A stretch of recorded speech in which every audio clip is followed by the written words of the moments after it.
di sang insan, itu adalah konsep rohani. Jadi harus berbeda antara bakalan nyawa dengan sukma, berbeda. Jiwa disebut nafs, maka kumpulan dari jiwa disebut anfus. Nah, nyawa itu ada kumpulannya, maka disebut sukma, gabungan dari nyawa sukma. Nyawane rambut ya ada, nyawane telinga ya ada, nyawane mata ya ada.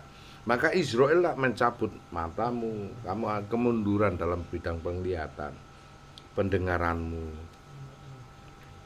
Itu semuanya akan dicabut seiring dengan berjalannya waktu dan kejadian perkara.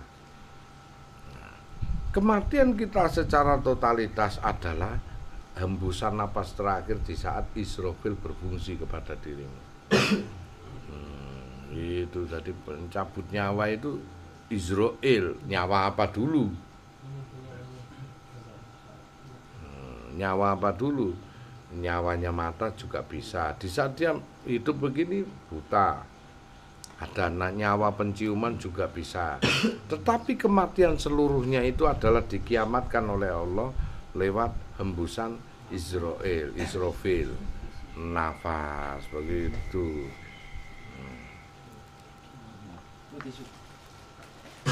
Terus begitu, jadi ya begitulah.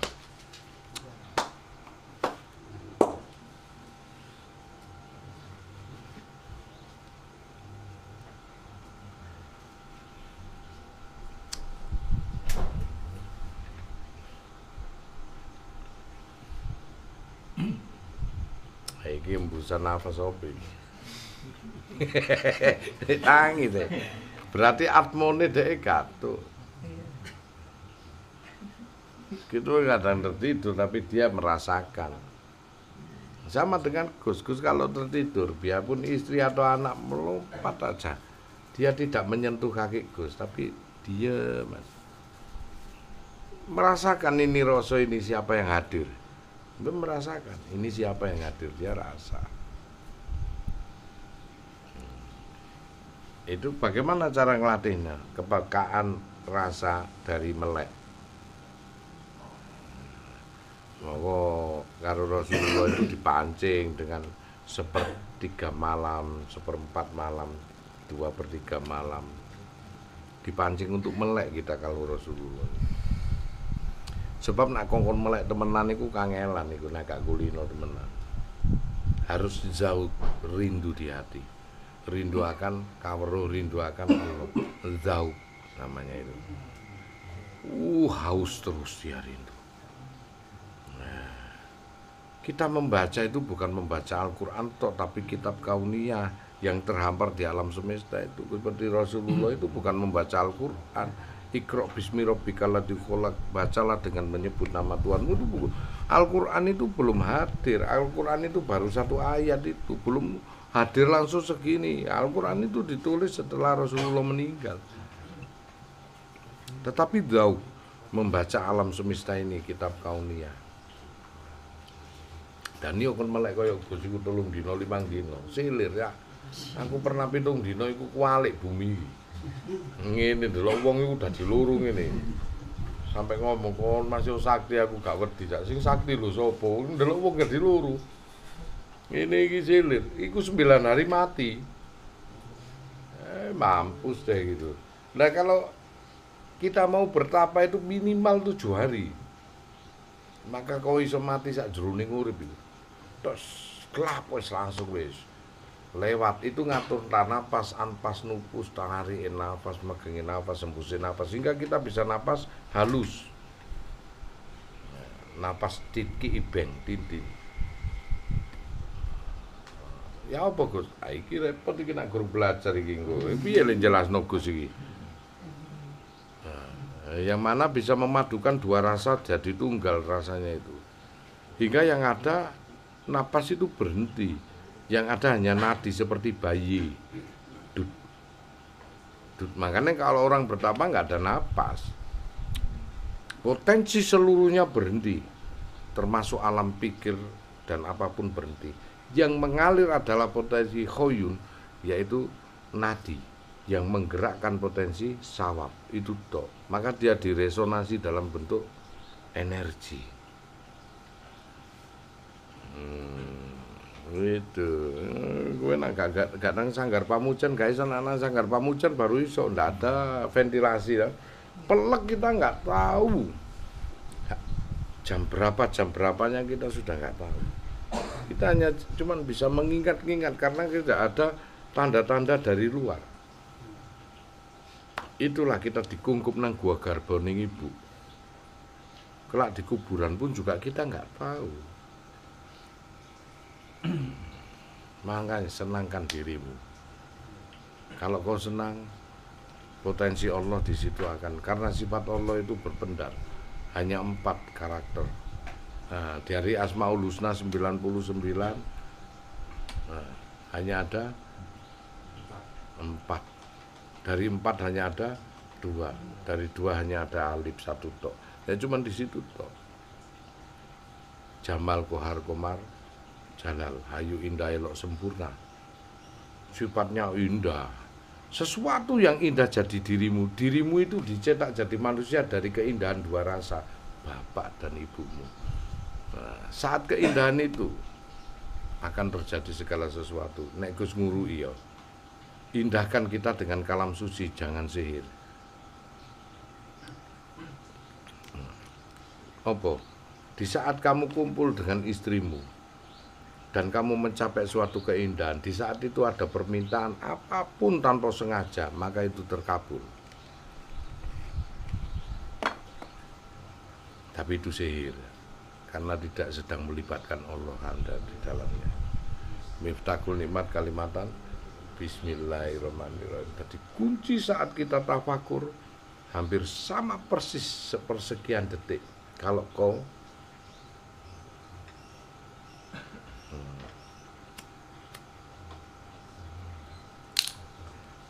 terus bagaimana kamu mau melakukan ini? Pola budimu inilah yang membuat energi untuk bekal kamu tafakur. Wa tafakuru liwabil badatu ila sabar. Tafakur sejenak sama dengan ibadah sholat 70 tahun. Potensi sawabe, Kak. Terus apa yang harus kamu lakukan sekarang ini? Kon masak, turu ini hanya membentuk karakter sawab. Dari ilmu tauhid, butuh ngawulo pengabdian. Karena dengan ngawulo pengabdian inilah terbentuk sawab ager-ager nek dicetak nang asbak ya bentuknya dari asbak. Wis paham? Cetakan dengan ningmu sendiri, angan-anganmu sesuai kebutuhanmu masing-masing, selesai. Maka di situ seluruh sel tubuhmu akan regenerasi. Semuanya, genetikmu akan bagus. Bahkan kau akan mempunyai jiwa tauhid, yang mana kau mempunyai anak keturunan akan bertauhid. Istrinya pun, jikalau kau mencampurinya, di situ potensi inilah yang perlu kau tirakati seperti ini. Makanya disebut torekoh. Toreh itu jalan kot menuju hakikat. Jalan menuju hakikat lewat siapa? Gus Anton. Jalan toreko inilah yang dipegang oleh para mursyid. Nah, mursyid ini mempunyai mursyid lagi, mempunyai mursyid lagi. Gabungan dari mursyid-mursyid ini disebut mufti. Apa sih mufti itu? Penghulu. Nah, di atasnya mursyid itu penghulu hasilnya. Duduk penghulu nikah tok ae kon pikiranmu iku ngono. Penghulu mursyid. Penjaga ini mufti tanah Jawa itu siapa? Sunan Kalijaga lah. Mufti nah, seluruh dunia itu Sultanul Aulia Abdul Qadir.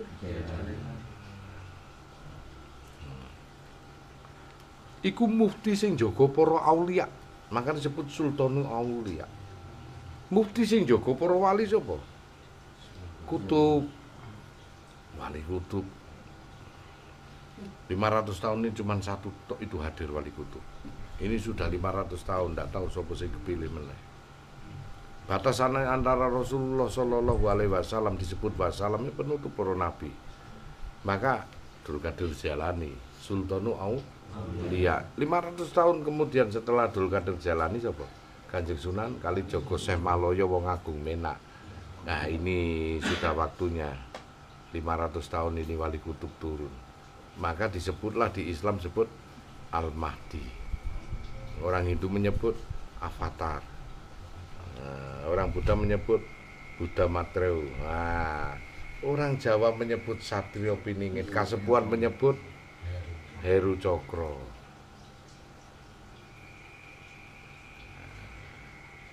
Apa? Sang pembebas dan sang pilihan. Dua ciri khusus itu.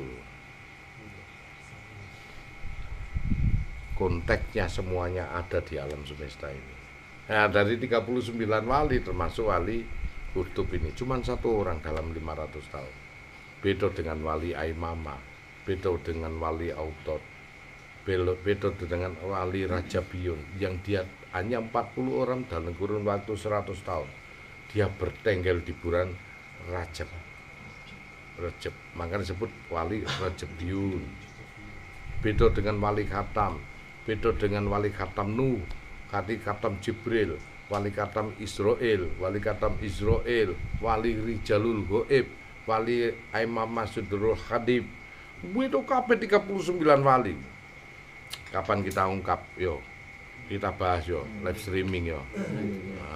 Sip. Siapakah wali-wali itu? Dan dirinya sendiri ditunjuk wali nggak ngerti itu.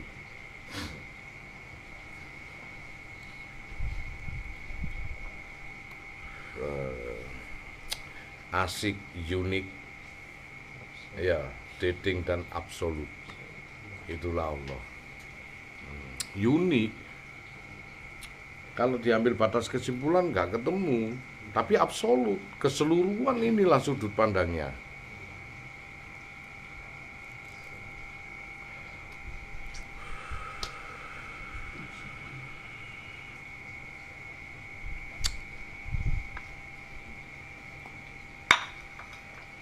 Nggak ada yang makan. Ayo, tuh.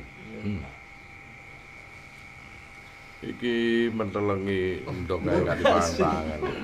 Mosok endok dipentelengi ya. Karena terus kon mentelengi. Mateng gak dipentelengi.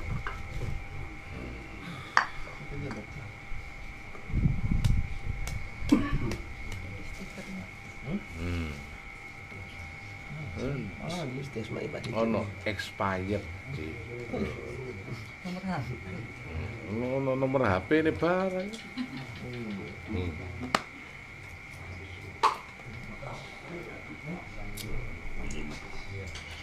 Terus, ngapunten mewakili pertanyaan dari Mas Yunus.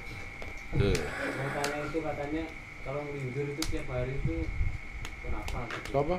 Ngelindurnya tiap hari. Lindur. Siapa? Mas Yunus. Suka keselen yud. Ada pertanyaan dari jamaahnya masjid. Masjid. Iya. Ini Apa? Ngelindur, bendino, kekeselen. Loh, ya apa sih? Wong ngelindur iku mabuk. Padha karo sakarat. Sakarat iku mabuk, maut iku maut. Iku ngelindur yoan. Pandangan matane terbalik. Nah, iku jenuh, kekeselen dalam hidup, itu ngelindur sakaratul maut. Capek, mabuk dalam ini. Nah, kalau ngelindur sering tiap hari, karena potensi kita disuruh berpikir negatif dan positif, itu beradu tanpa kesimpulan, mesti ngelindur. Jadi kalau kita hidup ini sebelum tidur itu berikan batasan kesimpulan, hingga ngelindur itu tidak ada.